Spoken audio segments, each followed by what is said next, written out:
오늘 잘 부탁드립니다. 이 앞에 잘 보이시나요? 네. 자, 지금은 교재에 집중하지 않는다. 왜냐? 교재는 집에 가서 보면 되거든요. 저는 오늘 쪽집게 강의를 할 거예요. 여러분들 쪽집게 인강 이런 거 들어보셨죠? 네, 과외 들어보셨죠? 그래서 오늘 교재에서 가장 핵심이 되는 노른자 부위들을 아주 쏙쏙 꼽아가지고 쪽집게 강의를 해드릴 테니까 교재는 잠시 덮어주시고 이따 제가 피라고 할 때 피시면 됩니다. 그래서 요거를 집중해주시고 제가 하는 이야기를 잘 들어주세요. 자, 오늘의 주제는 이제 성공의 선교 정신, 하나님의 놀이터, 그리고 예수님의 길을 따라가는데요. 성공의 선교 정신하고 예수님의 놀이터는 우리 엘라 선생님이 말씀해 주셨는데 예수님의 길을 따라가는 거하고 성공의 선교 정신은 무슨 관계가 있어? 이거 되게 어렵잖아요. 그걸 아주 쉽게 여러분들에게 설명을 해드릴게요. 자, 교재에 나오는 그림을 가지고 왔고요.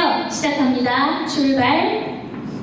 자, 주제 설명이에요. 주제는 같이 한번 읽어보면 좋겠어요. 영어는 빼고요. 시작. 성공의 선교 정신은 세계 성공의 공통된 선교 원칙이며 예수님께서 행하신 선교 사역을 반영한 중요한 선교 지표입니다.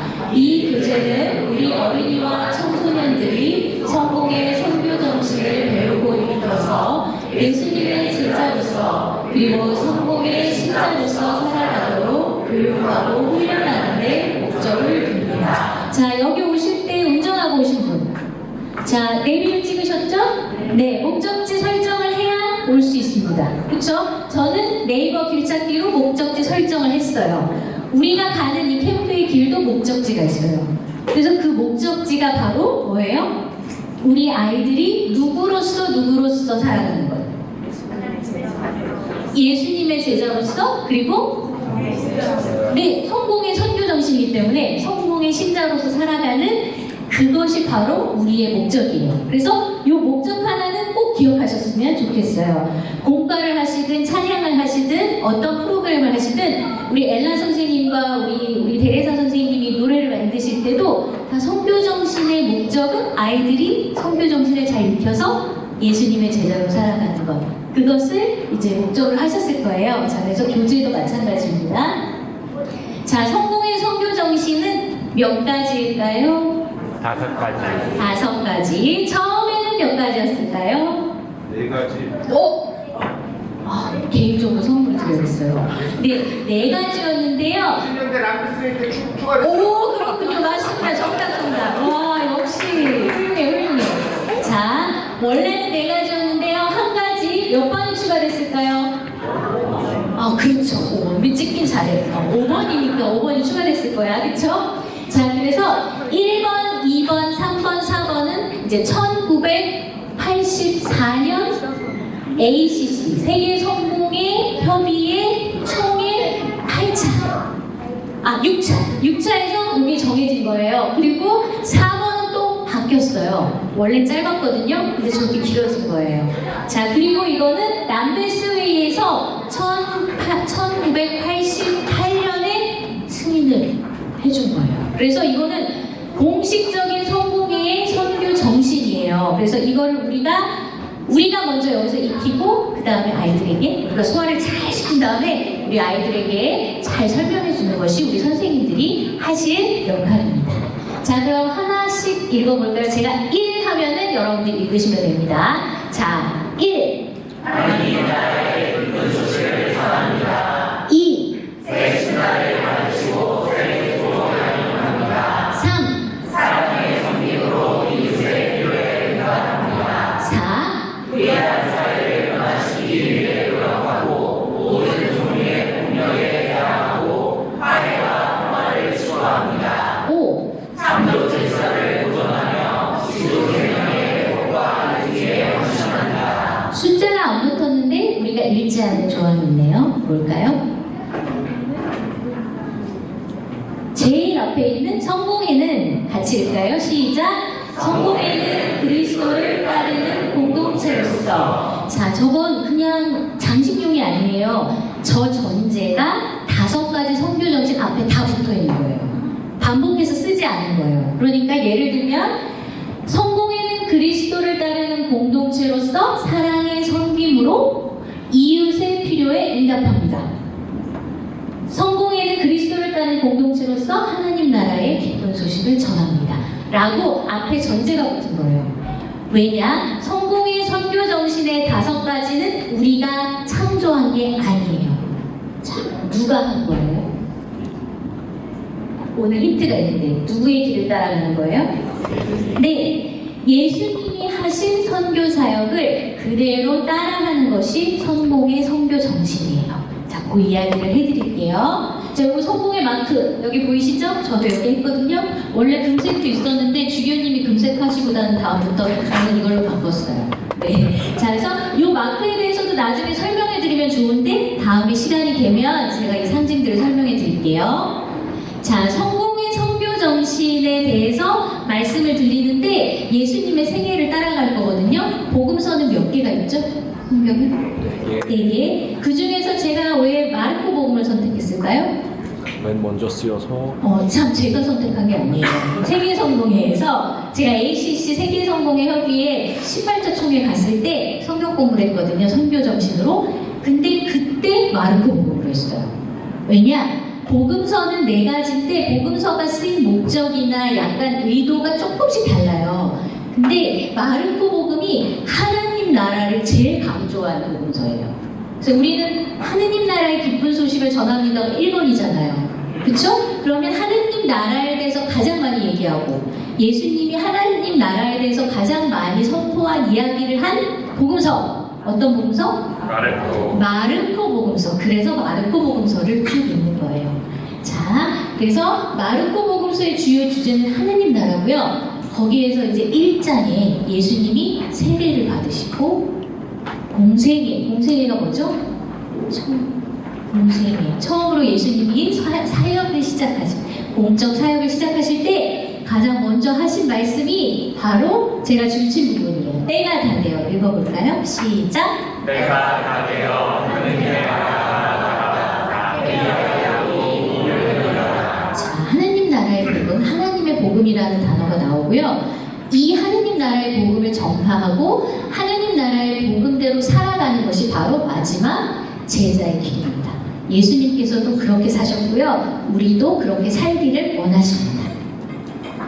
자, 세계성공회는 이 성공의 선교 정신, 성공의 선교 정신 5가지를 5T라고도 해요. 왜냐면 거기는 한국어로 안 하고 영어로 할 거 아니에요. 그러면은 그 핵심이 되는 단어를 5가지 T로 시작하는 단어로 만들었어요. 자, 전해요는 뭐냐면 pen. 그 다음에 배워요는 원래는 가르쳐요예요. 근데 아이들한테 너희들 가르쳐라라고 할 수 없어서 배워요로 한 거거든요. 가르쳐라, teach. 자, 그 다음에 도와요, 섬겨요는 tend. 변화시켜요, 바꿔요는 transform. 그 다음 마지막 가꿔요는 treasure예요. treasure는 뭐죠? 보물. 그러니까 이 세상에 있는 자연을, 환경을 트레저 보물처럼 아껴요. 그래서 5T예요. 그걸 우리 엘라 선생님한테 보내드렸더니 이거를 이렇게 만들어주신 거예요. 우리의 실정에 맞게, 아이들에게 맞게, 라임에 맞게 딱 3글자로 딱딱. 자, 전해요, 배워요, 도와요, 바꿔요, 가꿔요. 이것만 기억하시면 우리 선생님들도 헷갈리잖아요. 솔직히 다 외우고 저도 헷갈려요. 요거를 기억하시면 선교 정신을 바로 생각하실 수가 있어요.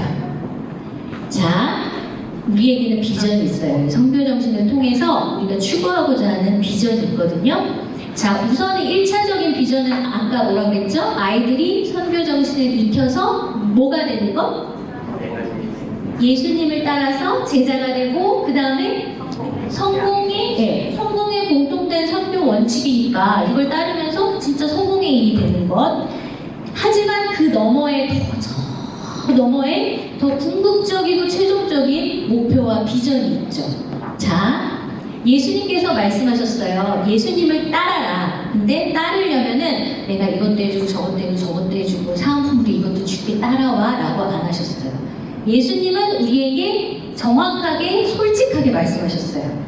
자, 함께 읽어볼까요? 나를 따르려는 사람. 시작. 나를 따르려는 사람은 누구든지 자기를 버리고 새 십자가를 지고 따라야 한다.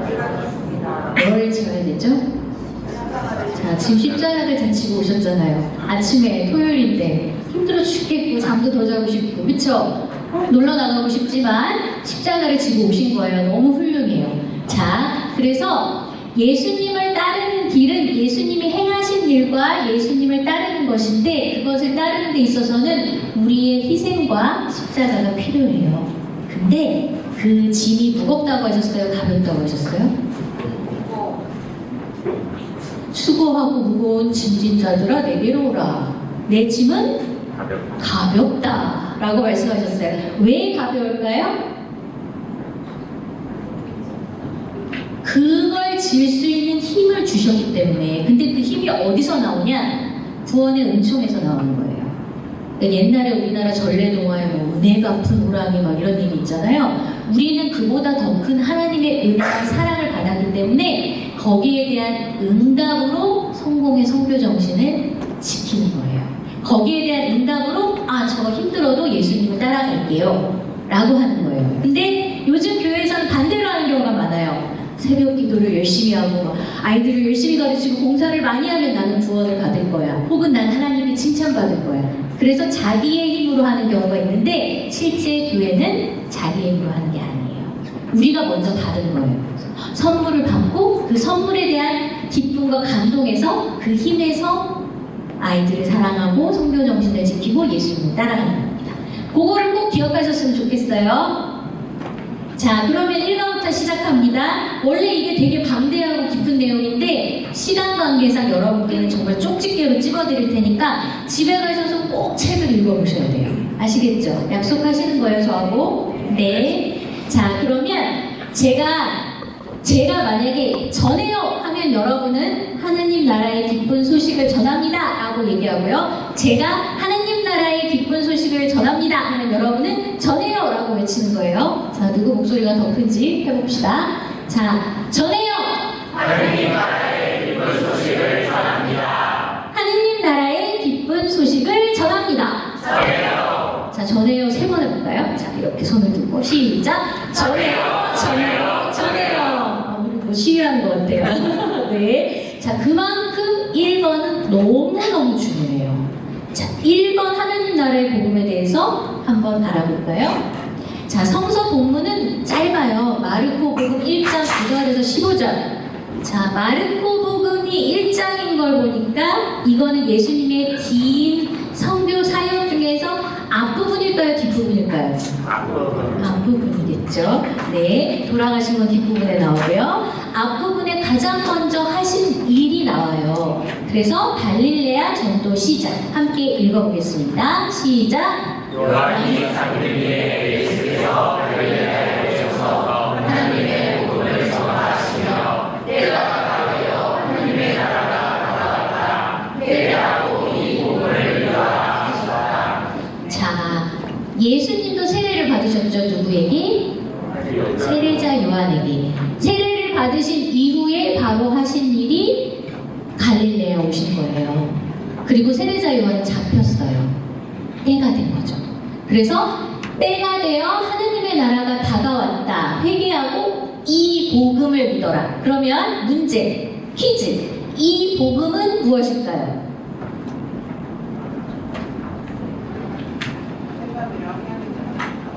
정답. 자, 이 복음은 앞에 나온 이 복음이에요. 때가 다 돼서 하느님의 나라가 어떻게 됐다고요?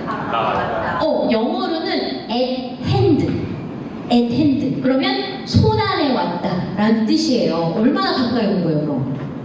쿵쿵쿵쿵 엄청 가까이 다가온 거거든요.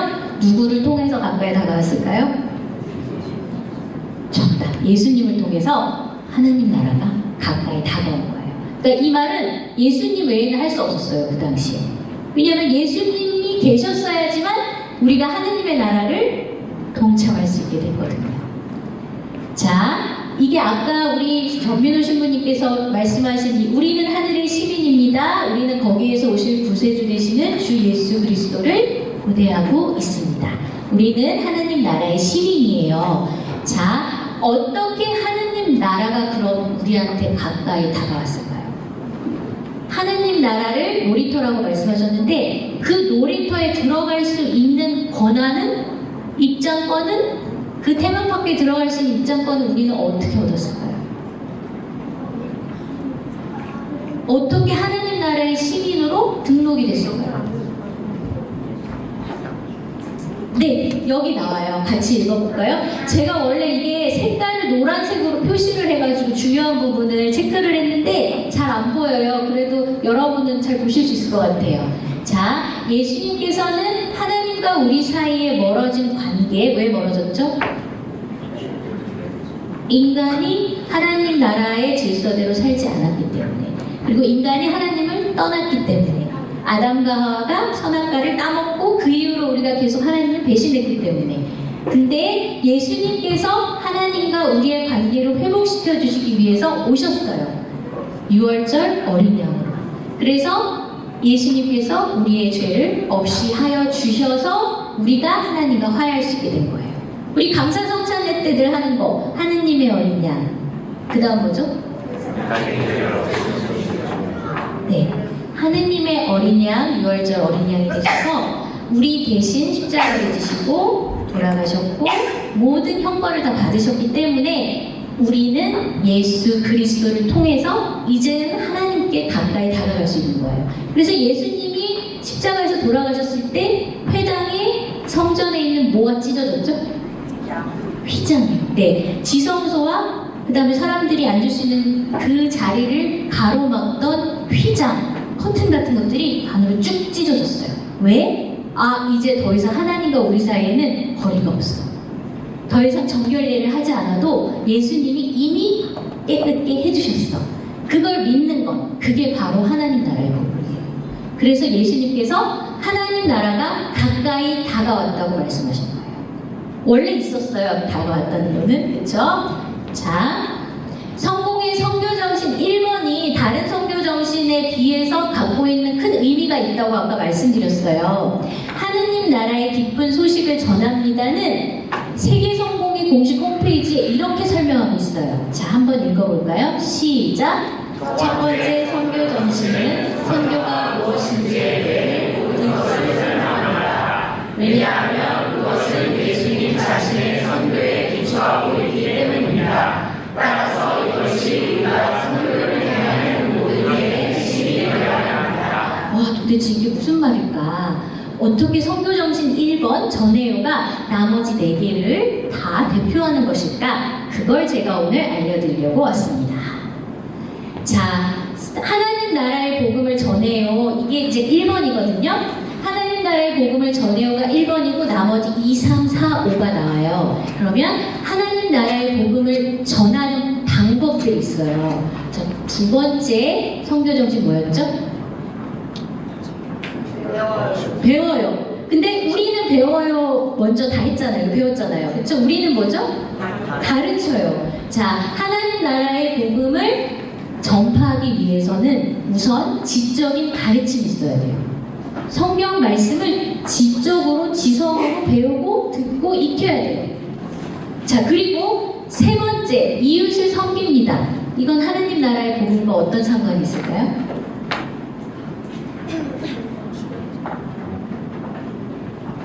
하느님 나라의 복음, 하나님의 사랑, 구원의 은총을 경험한 사람들은 우리의 삶 속에서 그 사랑을 실천할 수밖에 없어요. 그래서 하나님의 사랑을 경험한 사람들은 다른 사람을 미워하는 게 너무 힘들어요. 왜냐하면 하나님이 나를 사랑하는 걸 알기 때문에. 그래서 빚진 자의 비유처럼 내가 100만 데나리온을 빚졌으면, 내가 1억을 빚졌는데 그 1억을 탕감받았으면 100원 빚진 사람에게 화를 낼 수가 없는 거예요. 그래서 결과에 하나님 나라의 복음을 받아들인 사람의 결과는 이웃을 사랑하게 돼요. 그럼 사회를 변화시키는 건요? 복음이 어떻게 사회를 변화시킬까요?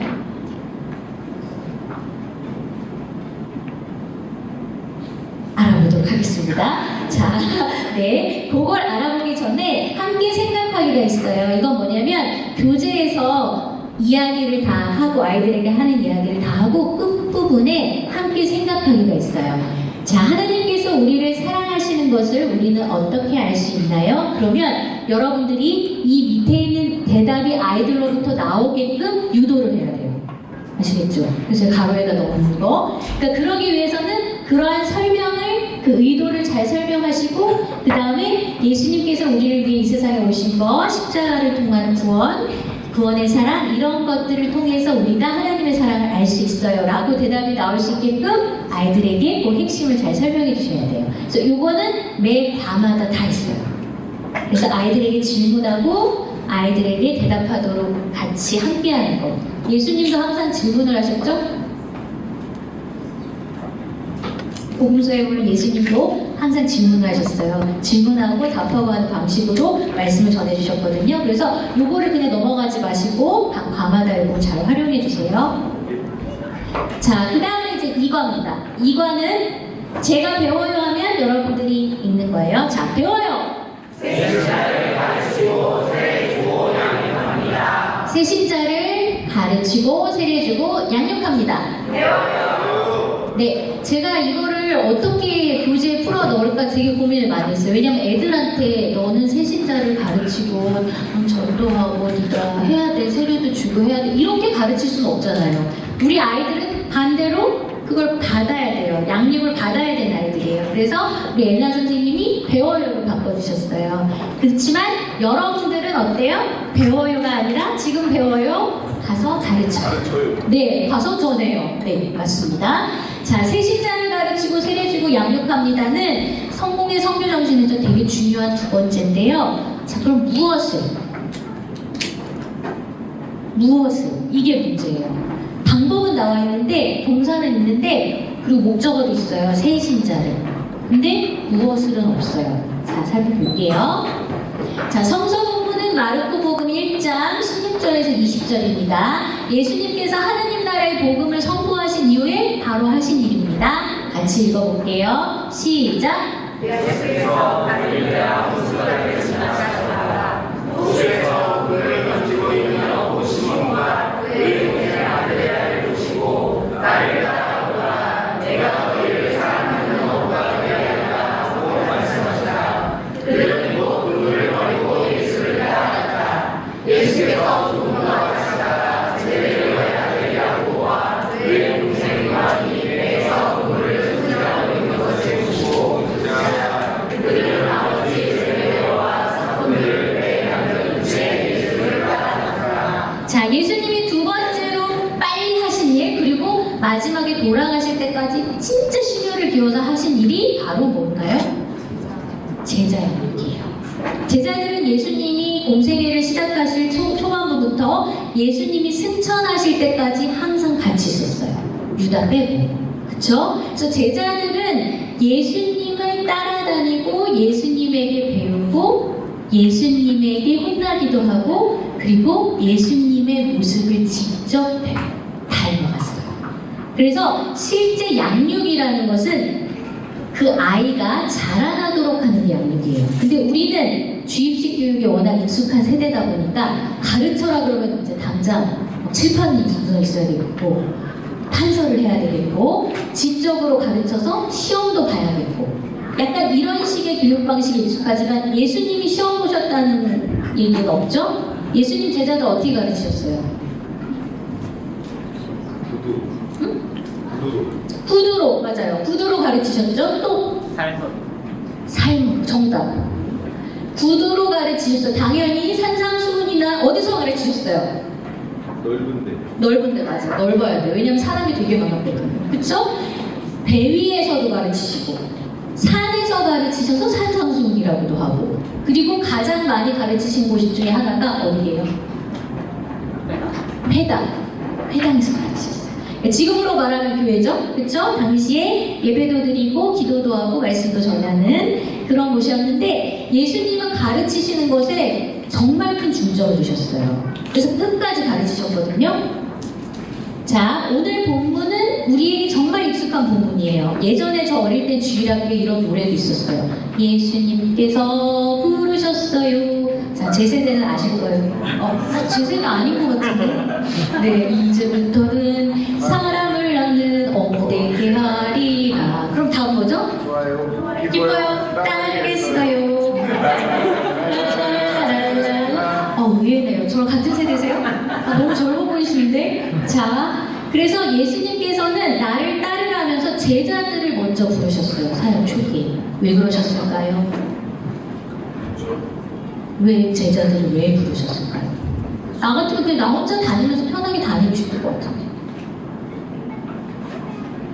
제자를 삼으신 이유는 제자가 또 제자를 삼고 제자가 또 제자를 삼게 하기 위해서. 그래서 그게 어디까지 온 거예요? 우리한테까지 온 거예요. 네, 자, 명확합니다. 예수님은 아주 입체적인 교육을 하셨고 전인적인 교육을 하셨어요. 말로 우선 알려주셨고요. 그대로 행동하도록 훈련시켰어요. 둘씩 짝지어내서 보내기도 하고요. 같이 살면서 내가 하는 걸 보고 배우라고 하셨고요. 잘못된 게 있으면 교정해 주셨고요. 그리고 마지막에 뭐라고 말씀하셨냐면은 이렇게 말씀하셨어요. 같이 읽어봅시다. 시작. 나는 하늘과 땅의 모든 고난을 받았다. 그러므로 너희는 가서 이 세상 모든 사람들을 내 제자로 삼아 아버지와 아들과 성령의 이름으로 그들에게 세례를 베푸고 내가 너희에게 말한 모든 것을 지키도록 가르쳐라. 내가 세상 끝날까지 항상 너희와 함께 있겠다. 목적은 마지막에 딱 말씀해 주시고 하늘로 올라가셨어요. 그러니까 내가 너희들을 부른 이유는 너희들만 양육하려는 것이 아니야. 너희들이 나가서 내가 너희에게 가르쳐주고 보여준 이 모든 것들을 나가서 너희들도 똑같이 가르치고 양육하고 전해. 내가 너희들 발 닦아줬잖아. 그럼 너희도 가서 발을 닦아줘. 내가 너희들에게 한 것처럼 너희도 나가서 그렇게 살아. 근데 예외는 없어. 주일에만 하는 거 아니야. 너의 삶을 통해 보여줘 라고 말씀하시면서 제자들이 제가 어떻게 예수님처럼 해요? 저 예수님이 아닌데 괜찮아. 내가 성령을 보내줄게. 그러면 성령이 너희에게 무엇을 말해야 할지 또 어떻게 행동해야 될지 다 가르쳐 주실 거야 라고 말씀하셨어요. 자, 예수님께서는 메시아세요. 메시아라는 것은 이미 예언이 된 걸까요? 아닐까요? 예수님 오시기 전에 예수님이 우연히 오셨을까요? 갑자기? 아니요. 동방박사 얘기 아세요? 동방박사들이 별을 따라서 예수님이 나신 곳을 찾아올 때 누구한테 들렸어요? 헤롯에게 들려서 뭐라 그랬죠? 너희 유대인의 왕이 난 것 같은데 어디냐? 그랬더니 율법학자들이 다 모여서 어디라고 그랬어요? 베들레헴. 그럼 뭐예요? 이미 예고가 됐다 안 됐다? 트레일러가 있다 없다? 구약의 트레일러예요. 구약을 제가 한번 통독을 한 적이 있는데 구약이 이렇게 예수님에 대한 메시지가 많은 줄 저는 처음 알았어요. 거의 모든 구약에 있어요. 우리는 이사야서에만 있다고 생각을 하고 뭐 어디 예언서만 있다고 생각하는 게 아니에요. 시편, 예언서, 뭐 열왕기상, 열왕기하 모든 곳에 예수님이라는 메시아가 나오실 거라는 하나님의 약속이 다 나타나 있어요. 자, 하나님이 하신 약속은 어떻게 될까요? 반드시 이루어지죠. 우리가 하는 약속은, 저희 남편이 하는 약속은 저는 못 믿어요. 네, 절대 못 믿어요. 자, 근데 하나님이 내가 이걸 하겠다라고 한 거는 이미 그게 이루어진 것이나 마찬가지죠. 그래서 아까 때가 참해, 때가 되어 라고 말한 게 때가 됐다는 거는 그 때가 원래 있었단 말이에요. 그쵸? 자, 오늘 이 때가 돼서 모였죠? 때를 아셨죠? 광고도 하고 페이스북에, 그쵸? 공문도 나가고. 예수님이 오실 때는 이미 알려져 있었고, 예수님이 오셔서 우리를 구원해 주실 것, 유월절 어린 양이 되실 것, 이 모든 것들은 이미 알려져 있는 사실이에요. 자, 그래서 그 사실들을 우리가 아이들에게 전하는 거, 그게 바로 하나님 나라의 복음을 전하는 거예요. 자, 어린이와 청소년들은 지금 어린 나이에 수학 공식을 외우고 국어를 배우고, 제가 얼마 전에 입시를 끝냈는데 우리 딸이 그렇게 힘들 줄 몰랐어요. 입시가 애들을 잡더라고요. 너무 힘들더라고요. 자, 근데 우리 아이들이 이렇게 힘든 시기에 입시만 하는 것이 아니라 하나님 나라의 복음을 듣고 하나님의 구원의 은총을 듣고 나를 향한 하나님의 그 깊은 사랑을 깨닫는 과정이, 경험이 있어야 될까요? 없어야 될까요? 네. 정체성이 형성되는 시기에 그러한 역할을 하시는 그 중요한 역할을 여러분들이 하시는 거예요. 그래서 우리 아이들은 그리스도의 사랑으로 양육을 받고 선생님들을 통해서 하나님 말씀을 배우고 선생님의 인격을 보고 배워요. 선생님이 하나님 나라의 시민으로 살아가면 우리 아이들은 그걸 보고 하나님 나라의 시민으로 살아가요.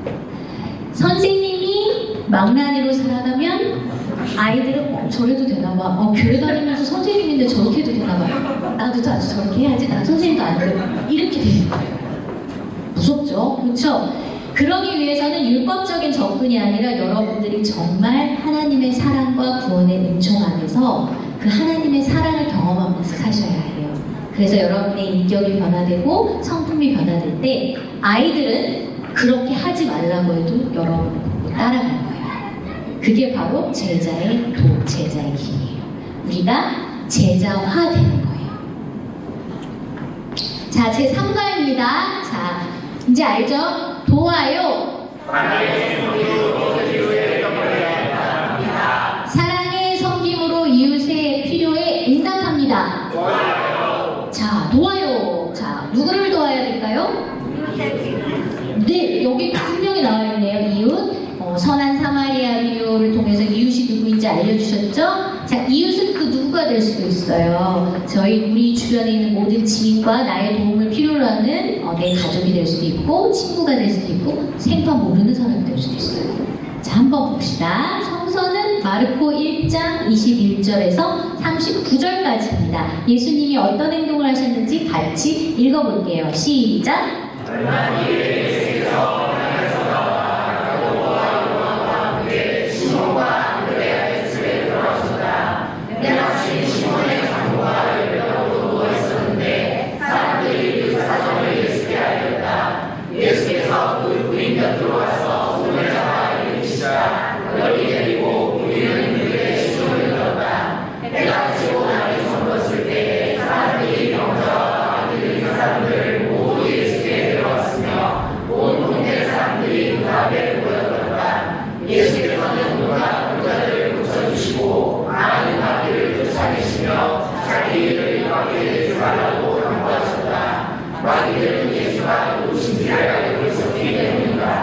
예수님께서 제자들을 많이 이제는 불러 모으셨는데 사랑하는 제자들이 많이 있었죠. 수제자 누구죠?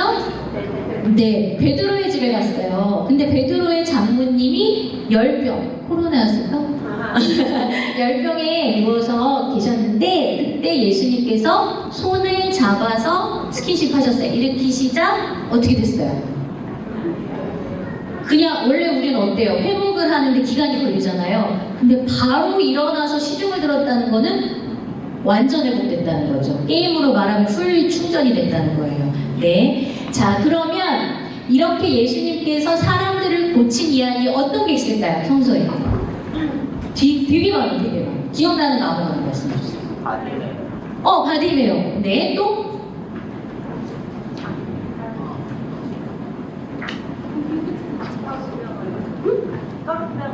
맞아요. 혈류병 걸린 여인. 또? 라자로. 네, 라자로는 죽었는데 살아났죠? 그쵸?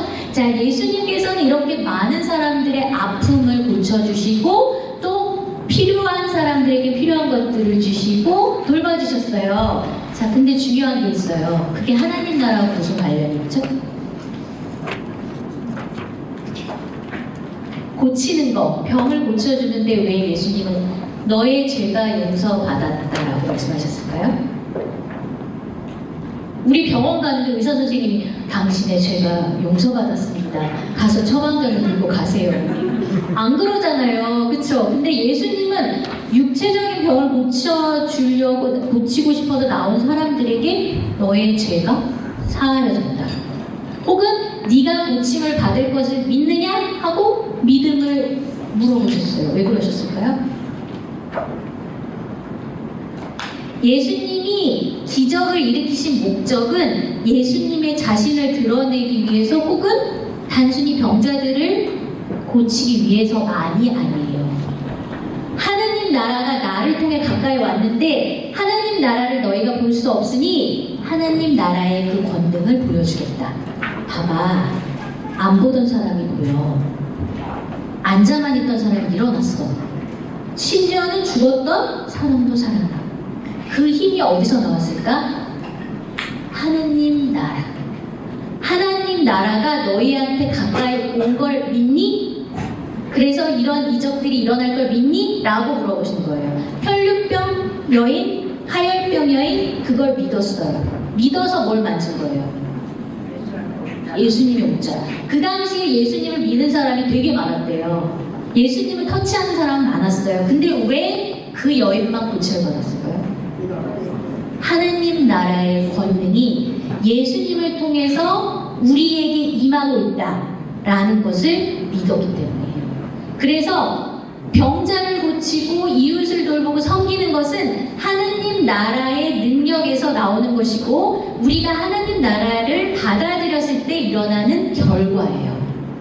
근데 반대로 생각하면 내가 열심히 사람들을 도와주고 선한 일을 하면 하나님 나라에 가까이 갈 수 있을 거야 라고 생각하는 게 우리의 착각이에요. 저도 그렇게 오래 살았어요. 하지만 그게 아니에요. 반대예요. 우리가 하나님 나라의 권능을 믿고 예수님을 통해서 하나님 나라의 시민이 됐고 하나님과 화해했고 하나님과 하나가 됐고 삼위일체 하나님의 그 일치 안에 우리가 있다라는 걸 믿으면 우리는 그 능력을 통해서 말 안 듣는 유치부 애들도 참을인을 새기면서 사랑으로 돌볼 수 있고 유치부가 제일 힘들어요. 제가 해본 결과는. 네. 자, 그래서 우리가 그렇게 이웃을 섬기는 것 그게 바로 예수님께서 말씀하신 이웃사랑이에요. 자, 3번의 의미는 제가 설명했듯이 사랑의 섬김으로 이웃의 필요에 응답합니다는 하나님 나라의 시민으로 살아가는 삶의 방식이에요. 이웃사랑과 하느님 사랑은 뭐가 전제가 돼야 될까요? 이웃사랑은 하느님 사랑. 하나님을 사랑하는 사람만이 진짜 이웃을 사랑할 수 있어요. 그리고 하나님의 사랑을 경험한 사람만이 하나님의 사랑을 전할 수 있어요. 그걸 기억하시고 하나님의 사랑에 우리 선생님들이 먼저 흠뻑 빠져야 돼요. 아시겠죠? 네. 자, 함께 기도하기라는 섹션이 있어요. 이거는 뭐냐면은 공과를 하시든 만들기를 하시든 마지막 시간에는 그날의 주제에 맞는 기도를 우리 아이들하고 같이 한 목소리로 들려주셔야 돼요. 같이 해볼까요? 시작! 하느님, 우리는 하나님의 사랑과 은총을 풍성히 받는 하나님의 자녀이자 하나님의 나라의 시민이에요. 우리를 구원해 주시고 영원한 생명을 주셔서 감사해요. 우리가 받은 사랑을 인과하고 이웃을 섬기는 사람이 되도록 인도해 주세요. 그래서 만나는 많은 사람들이 우리를 통해 하나님의 나라를 경험할 수 있도록 도와주세요. 예수님의 이름으로 기도합니다. 아멘. 우리를 통해서 우리를 만나는 사람들이 무엇을 경험한다고요? 하나님 나라. 자, 4번 바꿔요.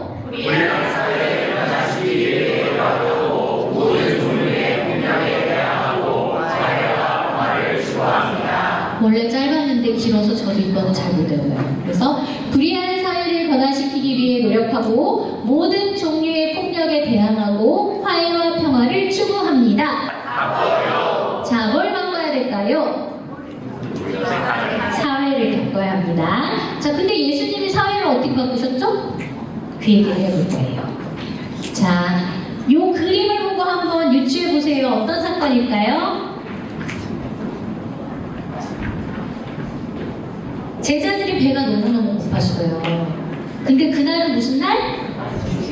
안식일에는 이것도 하지마 저것도 하지마 저것도 하지마 해서 원래 하나님이 말씀하신 율법의 정신 다 잊어버리고 조합만 딱 많이 만들어가지고 율법학자들이랑 바리새인들이 눈에 불을 켜고 있었어요. 근데 그때 예수님의 제자들이 너무 배가 고파서 가다가 벼의 이삭을 손으로 이렇게 해가지고 먹었어요. 그랬더니 뭐라고 했냐면 타자그랬어. 노동. 예수님 보세요. 당신의 제자들이 안식일에 타자그랬어요. 율법을 어겼네요. 했더니 예수님이 하신 말씀 그것만 읽어볼게요. 자, 안식일이 사람을 위하여 있는 것이지. 밑에 두 번째 줄 시작. 안식일이 사람을 위하여 있는 것이지 사람이 안식일을 위하여 있는 것은 아니다. 따라서 사람의 아들은 안식일이 사람을 위해 있다는 건 알겠는데 그 밑에 안식일의 주인이 예수님이라는 사람의 아들은 예수님을 이 겸손히 자신을 부르는 호칭이거든요. 그러면 안식일의 주인이 예수님이라는 말이 혹시 뭘까요?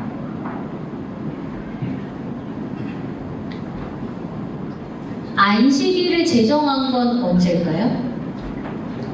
창세기. 맞아요. 창세기에서 누가 어떻게 안식일을 제정하셨죠?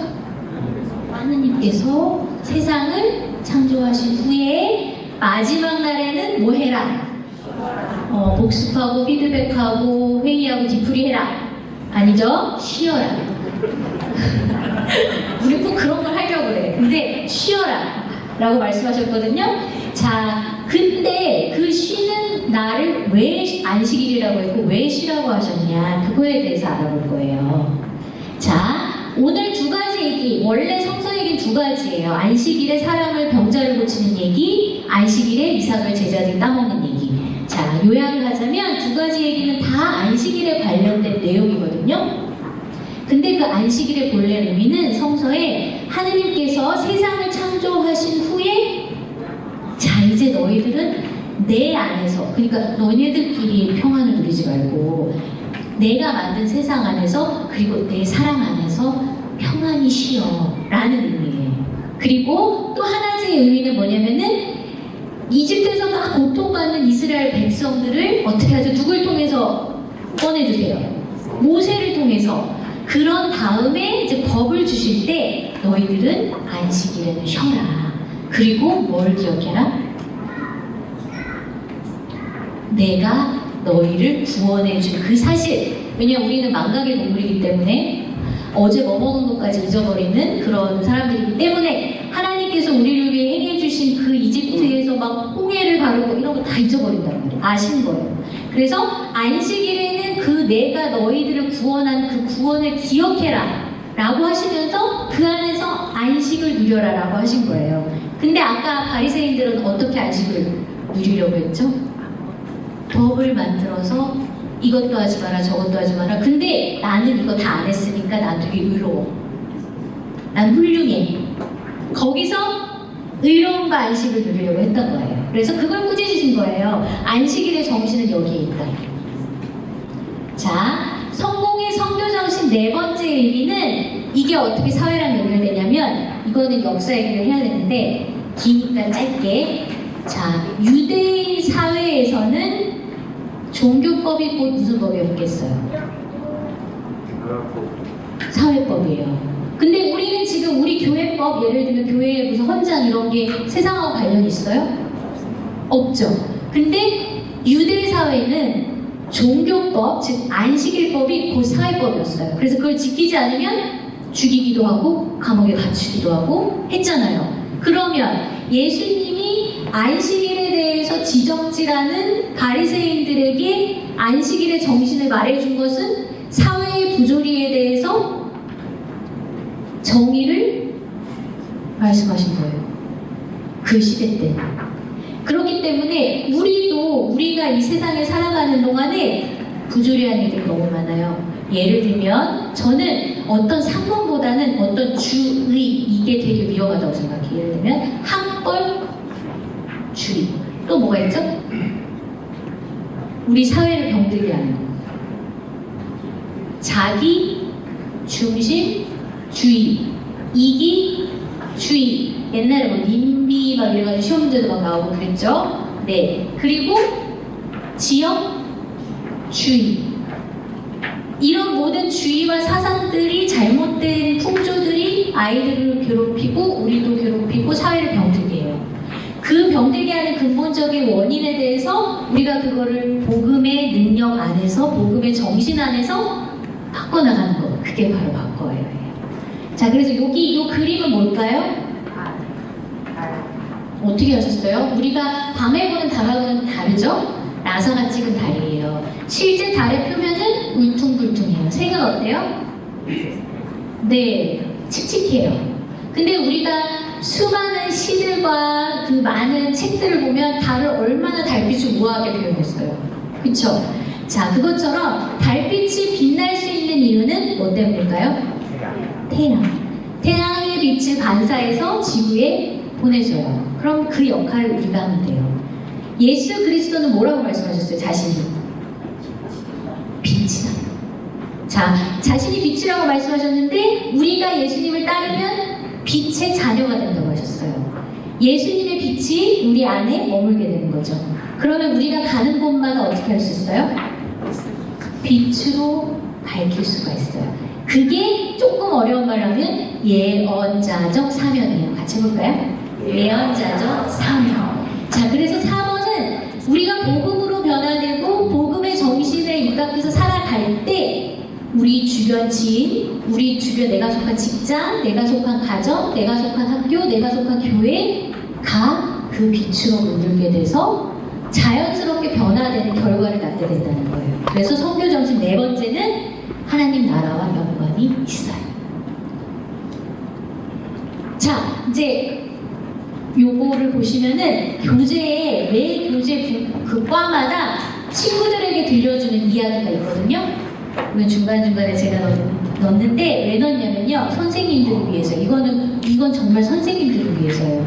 선생님들한테 성경 구절하고 해설만 드리면은 이걸 아이들한테 전달하기가 힘들잖아요. 그래서 아이들에게 도입할 수 있는 부분을 넣었어요. 왜냐면 도입이 되게 중요하거든요. 뭐든지 서문이 중요해요. 그래서 아이들이 그 주제에 관심을 갖게끔 도입하는 대사까지 대본을 다 썼어요. 요대로는 안 하셔도 돼요. 근데 응용와서 하시면 좋아요. 그리고 그 이야기들을 다 이렇게 씬으로 나눠가지고 아이들한테 하는 말투로 다 바꿔서 썼어요. 그러니까 내가 정말 여기에 자신이 없다 하시는 분들은 이걸 보고 읽으시면 돼요. 자, 이제 4번? 아니 이거 5번인데? 네, 5번인데요. 자, 창조 질서를 보존하며 지구 생명의 회복과 유지에 헌신합니다. 바꿔요. 바꿔요. 창조 질서를 보존하며 지구 생명의 회복과 유지에 헌신합니다. 자, 실제로 그리스도인은 누구의 관점을 따라서 살아가는 사람들이에요? 하느님, 그렇죠? 성부, 성자, 성령, 삼위 하느님의 관점에 따라 살아가야 돼요. 내가 아무리 이게 옳다고 생각해도 하나님이 그건 옳은 게 아니야. 나는 그렇게 만들지 않았어. 라면 안 하는 거예요. 네, 그게 제일 힘들죠. 자, 저는 교사하기에는 너무 제가 보기에는 부족하고 재능이 없어요. 근데 하나님이 교사로 부르셨어요. 그럼 하는 거예요. 네. 네. 이거를 촛된 말로 안 할게요. 따라하면 까는 거예요. 자, 그래서 하나님의 관점으로 살아가는 것이 바로 우리 그리스도인의 역할이에요. 그러면 하나님은 자연을 어떤 관점으로 보셨나요? 그게 중요한 거죠. 예수님은 자연을 어떤 관점으로 보셨나요? 솔직히 말하면 예수님이 자연 보호하는 선교 장면 없거든요. 기억나는 거 있으세요? 예수님이 자연 보호하신 거. 자연을 보호하거라. 물을 아껴 마셔라. 그런 말씀 한마디도 안 하셨어요. 쓰레기를 쓰레기통에 버려라. 안 하셨거든요. 자, 근데 우리 그걸 찾을 수가 있어요. 자, 예수님께서 우선 진짜 중요한 하나님 나라의 원리를 설명하실 때는 어떤 비유를 사용하셨나요? 공장의 비유, 수공업의 비유 아니에요. 자연의 비유. 예, 그렇죠. 자, 자연은 무엇을 담고 있기 때문에? 창조짓을 담고 있기 때문에. 그리고 창조짓은 누가 만드신 거기 때문에? 하느님께서 만드신 거기 때문에.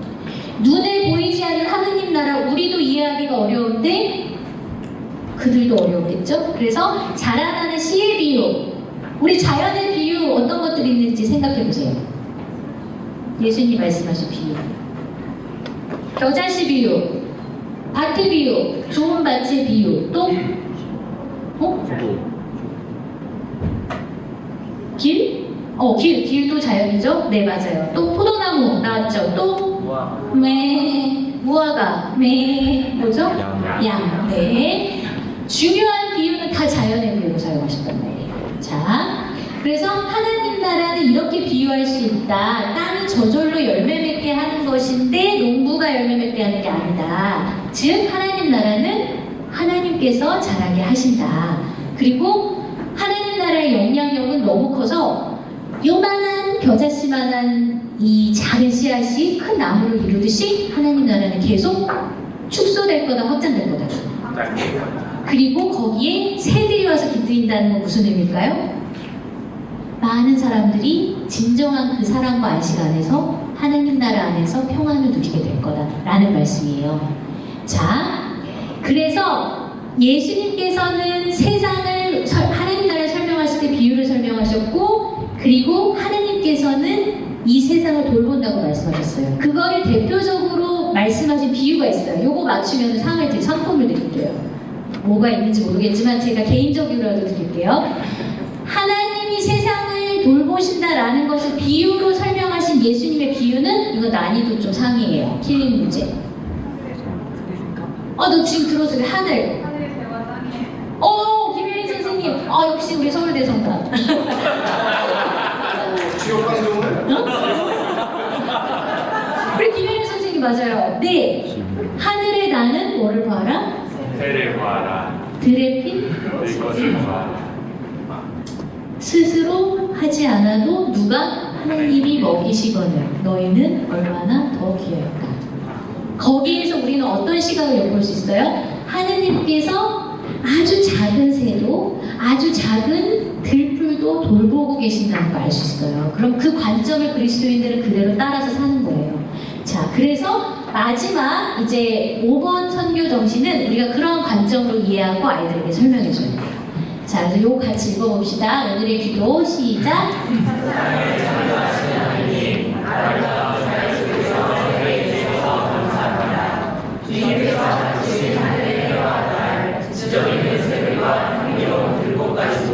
모든 주님의 돌봄을 받고 있습니다. 자연을 향한 하나님의 마음을 우리가 받아서 우리 아이들도 자연을 사랑하고 돌보는 그리스도인으로 살아가도록 도와주세요. 우리 주 예수 그리스도의 이름으로 기도합니다. 아멘. 자, 요게 마지막인데요. 딱 2분만 더 주시면 요거를 설명을 해드릴게요. 자, 이제 책을 펴야 돼요. 여기 8페이지를 보세요. 노란 책 말고 녹색이요.